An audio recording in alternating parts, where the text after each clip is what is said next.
How do I like Devo since he liked the Howard the Duck movie? I don't know, man. I have never seen the Howard the Duck movie. Don't do it. Don't do it.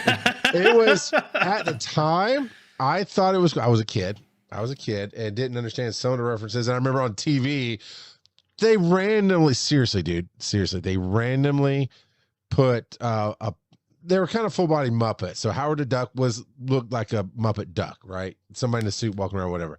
But on his planet, whenever he's doing his thing, there's this whole planet of ducks. And he does this thing, which I don't remember why, but he blasts through floors or walls or something. And seriously, they made a scene of a female duck in a bathtub, top up naked, but it's all feathers and stuff. It was weird. I even remember as a kid, because I saw it on TV or whatever, they had like she was holding a magazine in front of her or something. Really bad CGI in a magazine over the duck feathers, if you will. And even as a kid, I was like, what is that all about? Because I didn't even realize it wasn't supposed to be there. She's supposed to be naked, but she's not naked. She still is weird. Why would you do that? So a few years ago, when we first got Disney Plus, it's on Disney Plus, or at least it was. So when we first got Disney Plus a few years ago, my wife's like, "Oh, I've never watched that." I'm like, "Don't do it." She's like, "Come on, kids!" Like, "Oh, it's so bad. It is so bad." Howard the Duck was featured a lot in this last season of What If. Yeah, I didn't really care for this last season of What If. Yeah, it wasn't. I liked that Howard the Duck. But this season was it wasn't that great. Here's the problem I have with What If. It's not what we rolled up. We were what? How do I? Right? How do I get Charles back on topic? Is the question tonight. One last thing, 'cause you mentioned that. You know what they did with What If? It started off great, and they turned it into Star Wars by making it the Captain Carter saga. It just became this whole thing about Captain Carter. And at first, that was kind of cool. Second season was like, oh, all right. By the time we got third season, I'm so tired of seeing Luke Carter or Captain Skywalker or whatever I'm watching. I am so tired of seeing these stupid trilogies that just ramrod this one character down my throat. Well, see, and the first season didn't feel like the Captain Carter show. Right. No, right. It was great. A lot of stories that ultimately came together. Yeah, well, and they were separate stories. Yes, and they brought it all together at the end in like a 2-part finale or whatever. But yeah, no, the last 2 seasons have been they've been okay, but yeah. All right, I'm gonna go ahead and give an instant review. Green River, miss it with Dr. Pepper. You do better. All right. All right. So what we actually called to talk about is. I want to ask you this. Hey, got it right. Good on you, Jebediah. How do I instill a love for learning and curiosity in my children? Yes, that is a very good question, especially nowadays where, and it's not just curiosity and learning, it's also imagination, because they have screens in front of them all the time. And I really think that in a large part, that's a detriment to them, their imagination developing, because they're not forced to imaginate when they're just watching something. Ultimately, I think it boils down to reading with them, but also fostering, when they do show an interest, fostering that interest. So like, for instance, my middle child, who you call Bob. Oh, no, sir. I did not know you when you named him some average Anglo-European name. I'm going with Malachi. You went Bob. Sure, blame me. I do blame you. You nicknamed him Bob. But I did know you when Jebediah came around, and I named Jebediah. So there we go. I'll take that. But anyway, so he has been very interested in animation, and he asked for an animation pad for Christmas, and so we went out, we got him an animation pad or something like that, or just like you know, there's other parents out there want to know what to give their kid if their kid's interested. Yeah, we did a search, because I mean, we didn't want to break the bank, because animation tab, like if you get a good one, you know, gets to $500, $600, $700. We did not do that. We found him one for under $100. And so it's not the best, but it is what he asked for. And he's tried it out several times. he seems to be liking it. And he has been making his little animations. He's been hopping on Scratch and doing stuff on there. And so Bob is very good about learning. And when he expresses an interest in something, I go out and I find him, because YouTube has a ton of tutorials. So I go out and I find him tutorials on YouTube, because a lot of this stuff I don't know how to do. I haven't done much animation. Encouraging his imagination by putting him in front of screens so he can see it. Sometimes it depends on how it's used. Exactly. I did knock on it at the beginning, but yes, it depends on how it's used. Everybody, do their Joe impression together. Glasses came down and he's like, well, you know, putting kids in front of screens, I don't cotton to that. And then he moved on. No, my kids have plenty of screen time. But my oldest, all he ever wants to do is play video games. He doesn't really show a lot of interest in self-learning, and so I don't know what to do what kind there. Of games? What games? He's all over the place. It depends on the week, but one of the ones he goes back to a lot is Minecraft. Are you kidding me? That's all about imagination, son. That is 4D Legos. That's great. Yeah, yes. He has to learn so much stuff. I could not build you a house to explode it without doing some YouTube tutorials. But my kids can build whole cities. They watch this, they hit one button, the whole thing explodes, whatever. He's like, Dad, now I want to go into construction so I can do controlled demolition. Yeah, at least you didn't get him doomed. So you could, Dad, I want to join the Catholic Church so I can do exorcisms with a gun. I bless the steel. But going back for a sec, Constantine, what is an animation tablet, and what did you actually buy your kid? We have to practice for when we have real sponsors, dude. Come on. It was from Temu, to be honest, but it was one that I found on their. We looked on Temu. We looked what does an animation tablet do? So the one we got him, it basically just allows him to controls the mouse kind of from the tablet, but so if he puts it onto a program like GIMP or something that where it's a drawing tablet. Yeah, it's a drawing tablet. Okay, yeah, like I know Wacom's the high end, but okay, gotcha. Gotcha. Okay, so it's drawing that he turns into animation. Yes. Yep. Oh, cool. He's been doing a bunch of different little stick figure animations is what he's been doing.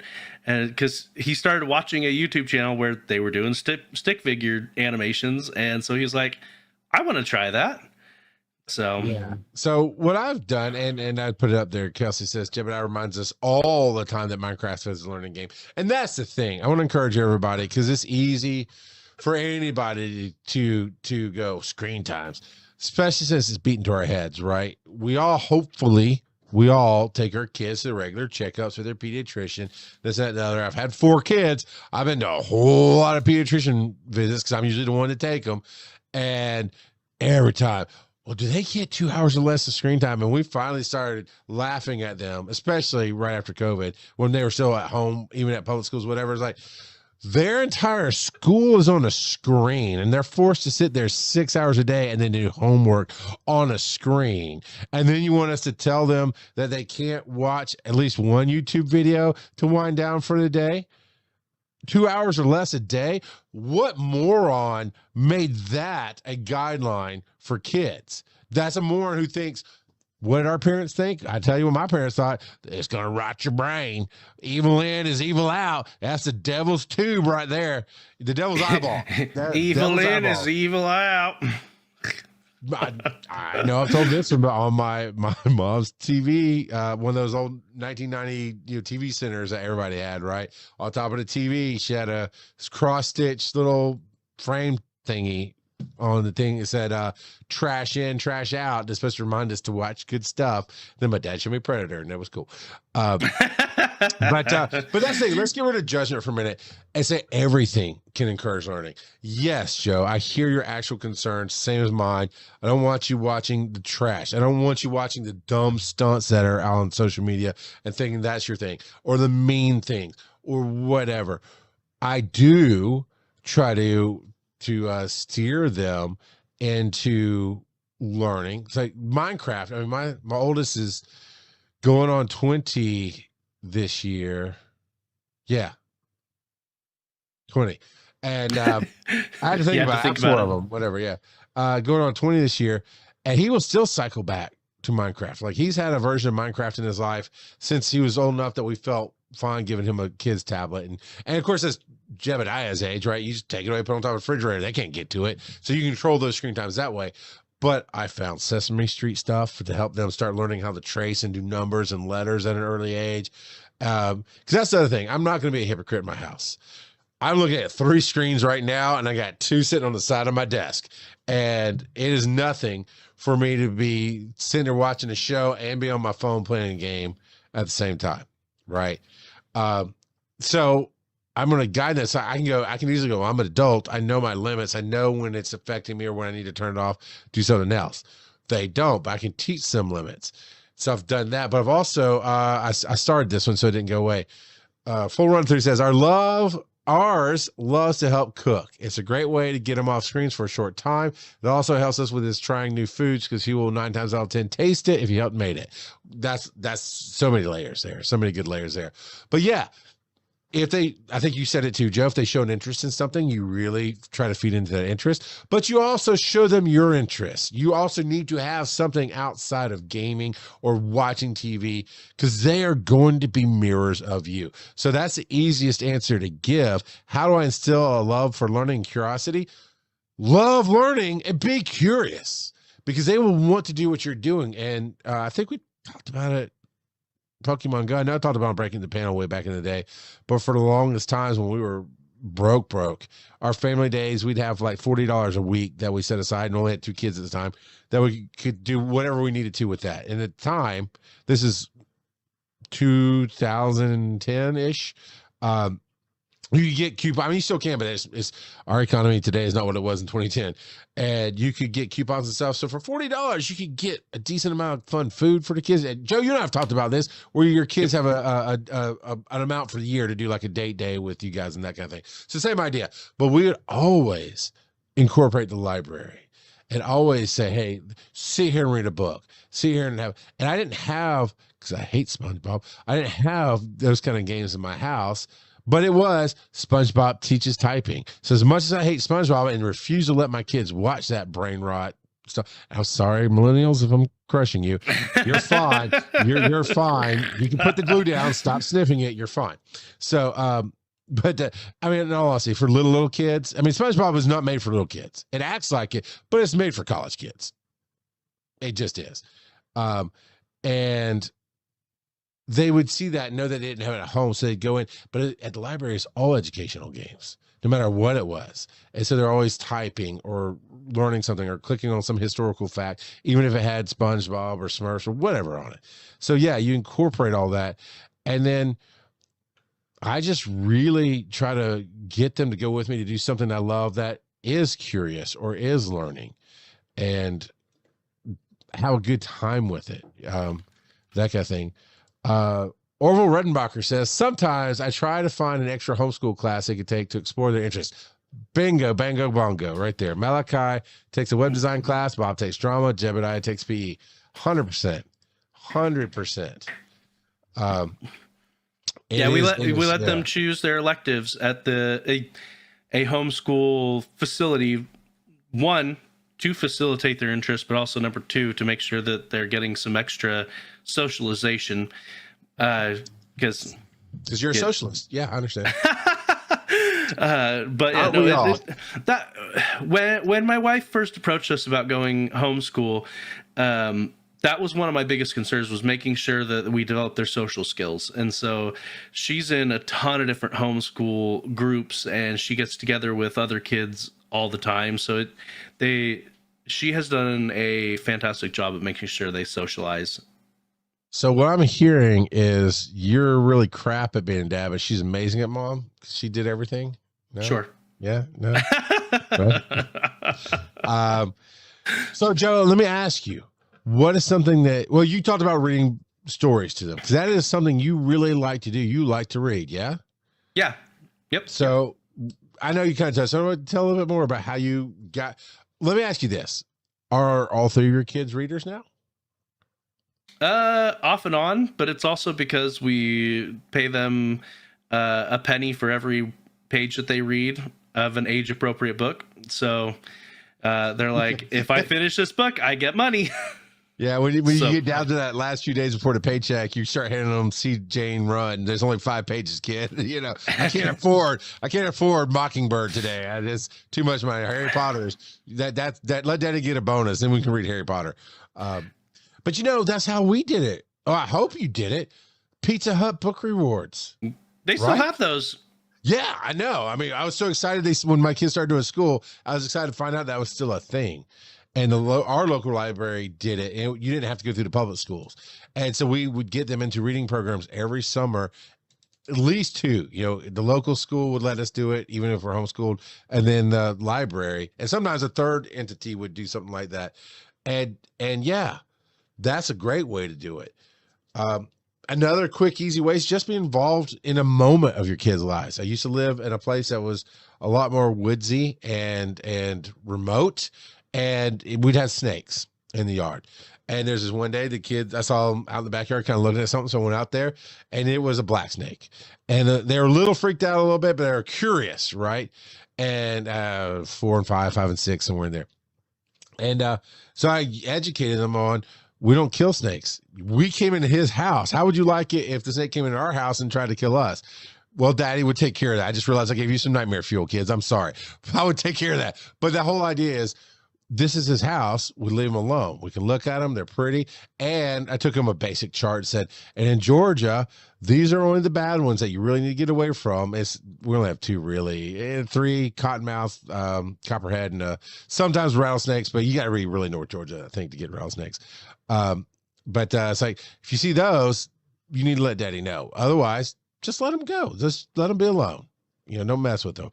And so they learned without fear to appreciate nature for a minute.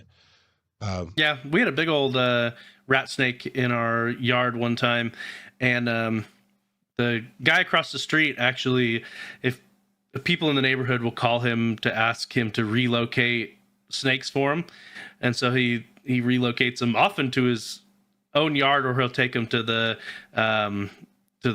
lake nearby. But yeah, because if he's having gopher issues, he'll just bring them back to his yard and let them stay there. Exactly. I loved having snakes around because they would keep the pests away, right? It was a good thing. I was so angry when we were remodeling this house, and remodeling sounds way fancier than what we did to it, but that's just a technical term. They were ripping out the old shower in the master bathroom and found a big snake curled up underneath it. And it was some construction workers, and they freaked out and they killed it. And my wife told me about it. She was mad too. It's like, why'd they do that? Let's put it back out in the yard. I mean, I forget what kind of snake it was. Definitely not poisonous at all. And it's like a rat snake or something. And I'm like, well, I happen to know that this area has rats and squirrels and other crap that will chew up all my wires and stuff. You're fired. Get out of my house. Why did you do that? Yep. That would have been the best guard dog I could have ever had, you know. And it's just unnecessary to do that. But yeah, the reading thing. So I want to touch base in a serious way. I know I'll give you a lot of grief and I have fun, but in a serious moment, if you try to, this is just everybody. If you try to fight screen time for arbitrary reasons, you will lose. I can tell you, as a oppressed preacher's kid, when I was told just not to do something or to push back or just you can't, I wanted to know why, and I would never get told why, and it was blah, blah, blah. And we've talked about my gamut of journeys of watching things that I regretted or whatever.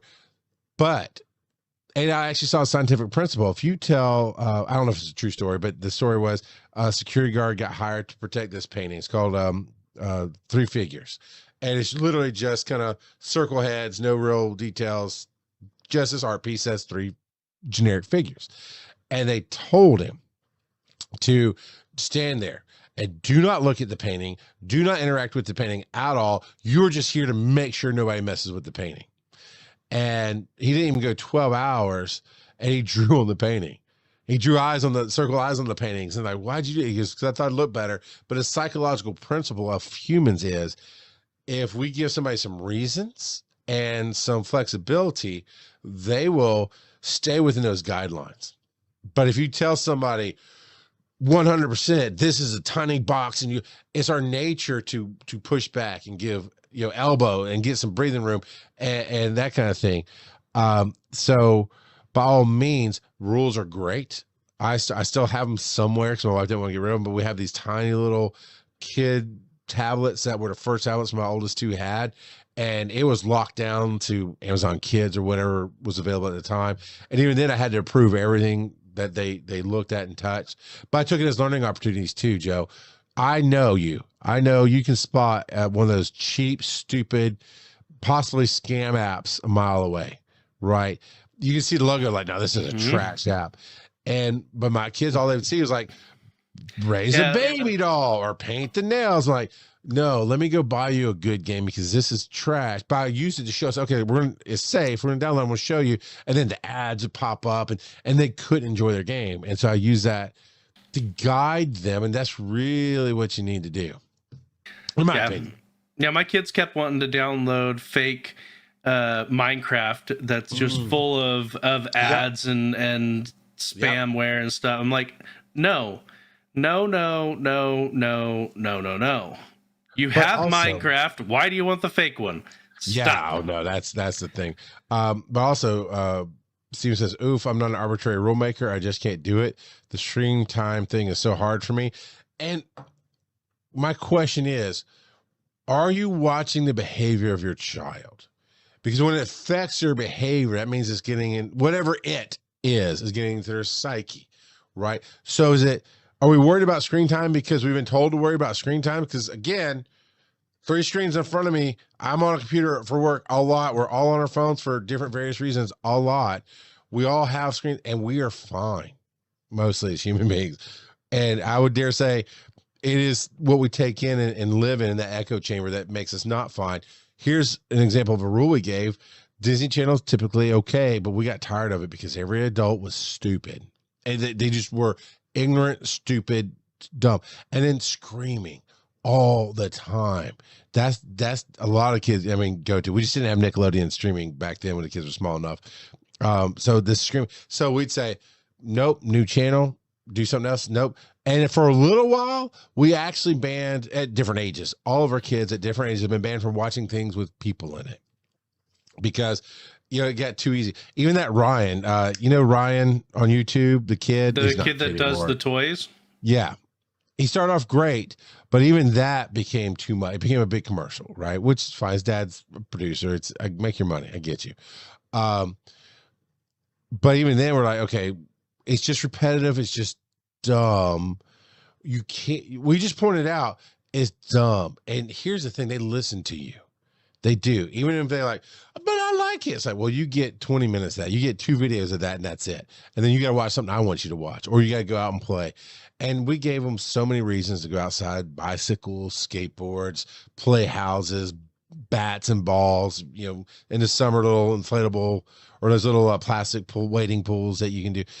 And we'd go with them. And I just, because of my upbringing, I just push back when I feel like somebody's going, just that word screen time.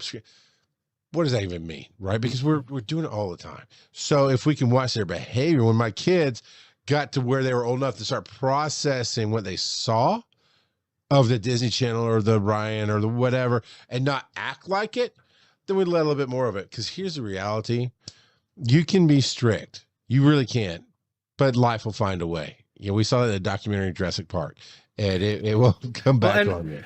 And what we have been doing is when we talk about limiting screen time, we're specifically talking about like video games or mindless stuff.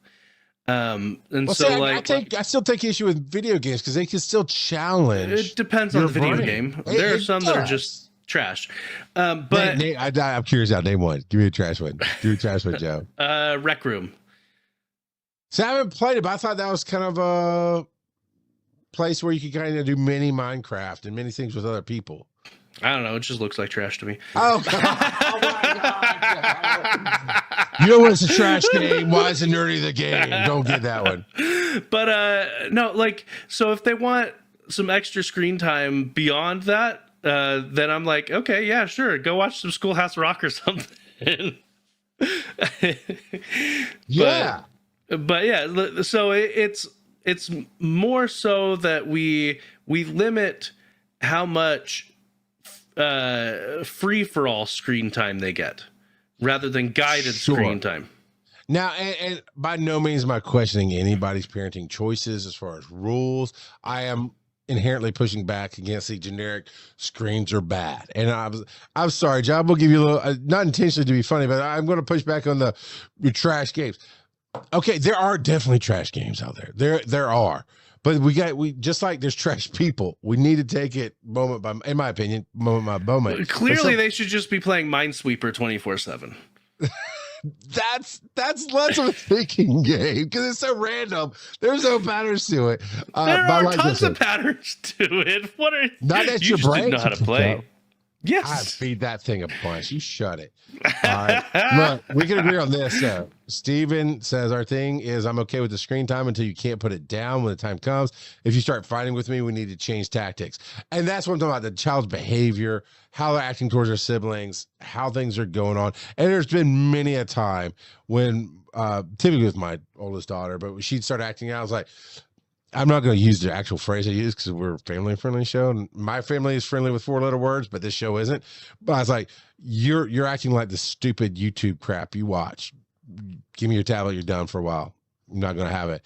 Now, I probably could have found a middle ground. Going with his original statement, Steven says, she follows up, my childhood friend wasn't allowed to do anything at home, so he just stayed at my house all the time doing what he wanted. And that's what I mean by life will find a way is – we all know my son dropped out of high school, but had to talk to him, had to work that out because he has to make a choice. That's the thing. As ill-equipped as our kids are in life without experiences to make choices, they still make choices every day. My oldest daughter is a dumb bleep sometimes, and she is smoking cigarettes. I'm like, I cannot believe you're doing that because of everything I've shown you in life. For those of you tuning in for the first time, paramedic. All her life I've been paramedic, and I've explained the medicine behind the choices that I make in life. And I do not smoke cigarettes. I do not drink heavily. I do not let them drink. And I told them why. It's like, because your brain is growing. Alcohol will change your brain chemistry, period. As you're forming. Yeah. But they will make choices. So what I do is I make sure that they understand choices do have consequences, but you're also loved and welcome in my home. And it's tough, but yeah, I was banned from so many movies and TV shows. And if I really, really wanted to be curious, I always had a friend that would show me, So what I'm trying to say is you want to instill respect the boundaries. Here's perfect point, Joe. I cannot remember the movie. I think it might've been Fight Club. Ryland's 13, and I only recently showed Fight Club to my oldest two. Like, hey, you're 18 and 19. I think you're ready for it. I think it's going to blow your minds. But I've also worked with them on different things throughout life to get them ready for that movie because you got to get them ready for that movie. And they loved it. So my 13-year-old asked about it. I went, no, I don't think you're ready. And he kind of started getting funny about it, about like why. And I was like, hey, how often do I tell you just no in your life? So respect that. If I really don't think you're ready and you see what I do let you watch and do, you got to trust me, man. I will get you there when you're ready. And he respected that because I think it writes back into everything you're saying, Joe said, you're Joe, Steven saying that as long as we involve ourselves in our kids and guide them in a direction we want them to go and enforce the rules however we want to enforce them, it's going to be all right. Yep. And then I like what Steven said here, all screen time is not created equal. I definitely agree with that. Now, here's a Rec Room probably is a trash game. It's not the game. It's the fact that it is a social construct to interact with people on a kid level, and you're always going to have. Mm-hmm. But I use some of that to also teach my kids interactions because Oakland. Now I won't go into long stories, but basically, especially on VR stuff, you can hear everybody talking. And when I see one of my kids start getting upset playing with other people, I'm like, just cut it out, because you don't want to play with people who are crappy. I mean, there's always somebody on the internet that's going to come in and try to ruin a game or do something dumb. I said, these things have multiple servers, multiple rooms. Jump out. Keep trying to play with somebody who wants to play with you. And I think that really helped their social emotional intelligence along those lines. But that means you have to pay attention, which puts a lot more work on us. And if we just hand them a screen and let them loose in the world, well, guess what? The world's going to raise them.